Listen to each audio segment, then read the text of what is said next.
Hey, morning everybody. We have made it to another day, another sports card video. This one is going to be a follow-up to a video I originally did going back to early January of 2023, my card addiction issue, how I've been kind of working at it. There's some good news, there's some bad news also, so definitely stick around.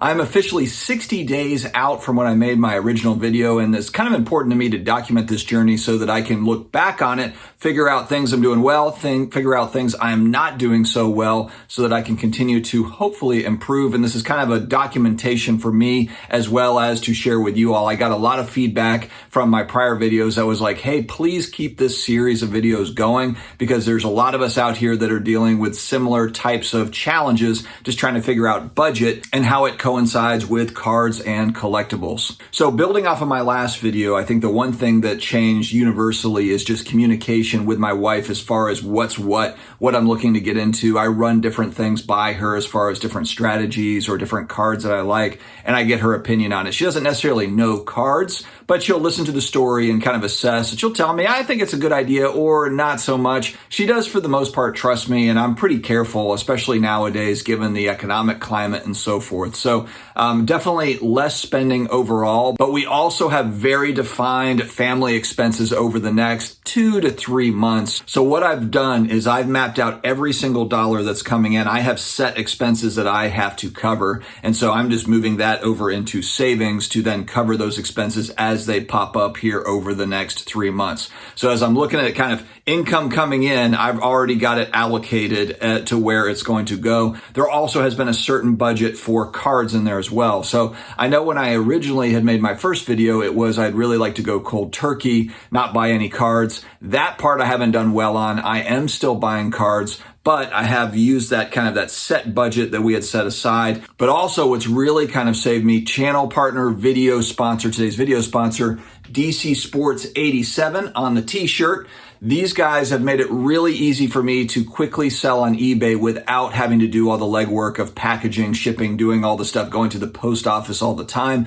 And so for them, what I'm doing, because they run auctions, 5-day auctions starting at 99 cents. So if it's a slab that's between $10, I would say $10 to $150 within that threshold. If there's something that I'm not really feeling anymore, it's not something that I just need in my collection, I will send it off to them. They handle everything start to finish. Their website is updated automatically in real time. So as people pay for an auction, you see kind of the money that is due to you. Within 1 business day, they will get payments sent out. It's very quick. You're not sitting there waiting on your payment. These guys list 5,000 to 7,000 cards every day. Just highly, highly efficient operation over there. So I would just say if you're looking for a consignment service to where you want to sell on eBay, but you don't want to deal with all the packaging and everything. And then for me personally, for cards that are, I would say $150, $200 and up, I'll list those myself because I don't necessarily want to just run those at auction and see what happens. I might want to put a bin on those with a best offer and try to wheel and deal with folks online.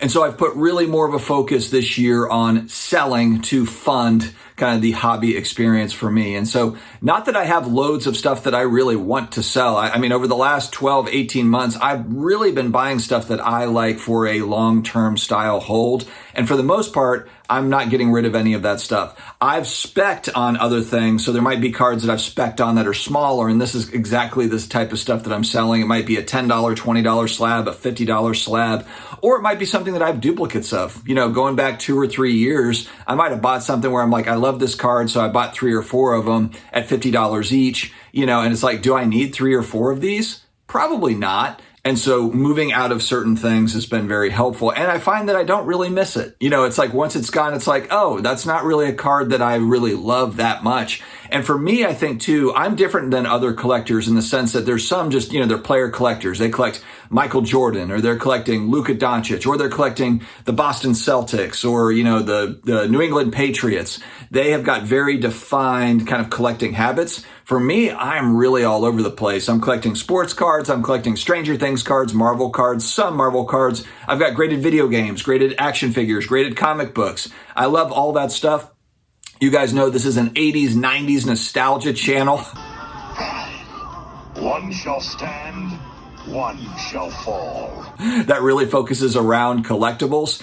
And so that's really my focus. And the reality is I don't have enough money for all the cool things, and I don't have enough space. I think that's something that's not really talked about as much either. I mean, all of my collectible type stuff that I keep here on site, I keep things in different locations, but the stuff that's on site is it's in my office, so it's not as if I've got it spread all over the house, and it really can't be. It's not going to be. So it's stuff that can fit in my office. And frankly, I'm running out of room. And so that's why when I'm adding a piece now, I really think through it. Whereas before, if I'm going back to 2019, 2020, I might see a player that I'm speculating on. You throw money at it. 2018, you're throwing money at, at certain maybe spec players or whatever. And it's like, no big deal. But now I've accumulated over the last 5 years, and I'm really happy with what I've got. That's the other part of this story that I've really focused on is, man, I've got some awesome stuff. And I think what happens is, and I'll use kind of the Bart Starr rookie card as an example. That was my chase card for 2023. I was like, man, because last year, going back to last year's National, I really wanted to have a nice copy of a Bart Starr rookie card. I didn't get it. And I finally did get it here about a month ago. And the chase is so daunting. You think about it, it's like, man, if I'm like, I got to get this copy. I'm never going to find like a really nice copy that I want. And it's like a goal that you set for yourself. I want to lose 20 pounds. Okay. It's so daunting. And then you reach the goal and it's like, it's kind of like a letdown, and then you're on to the next chase. You're on to the next goal. And that's where I think collectibles kind of ties in, is because like you'll have a chase thing that's in mind, and then you'll finally work up and get to it. And then it's like, oh man, now I have it. And now it's on to the next chase. So I've really been trying to just be excited for the stuff that I do have, because I feel like every single piece that I've got is awesome in its own way, and just enjoy that stuff. I don't necessarily need to have 5 rooms full of cool stuff. There is so much out there. There's just, for me, and I think that might be a challenge for me, because I'm not just a player collector looking at very specific cards. I know there's some collectors, they might have literally a dozen cards that are kind of like, hey, these are the dozen cards I want to have. Everything else kind of like, it's cool to look at, but I don't need to own it. And for me, I've really looked into these different sectors and really enjoy different collectible spaces. So it's a tough thing, but I think the big thing that's helpful is really the money coming in has already been put out. We've already had conversations of it. This is going here, this is going there. On top of the regular bills I'm already paying, like the mortgage or the family health insurance, these sorts of things. So I think really just mapping it out, budgeting properly, and as opposed to just having a loose budget. I think if you're a family or if you're a single person, frankly, it's very easy to just get you go down a rabbit hole and you kind of lose sight of it a little bit. And it's not necessarily a bad thing, because I think also collectibles, there's a mental health aspect to this as well, to where it really helps people getting through certain tough times. The hobby, I think, is more of a mental health positive than it is a negative on the addiction side. But I think that it's just kind of like finding that happy medium and that balance, what works for you, what works for your family, and so forth. So all is well, some good and some bad, making some progress, still a work in progress, but that's just the way life is. Life is a work in progress.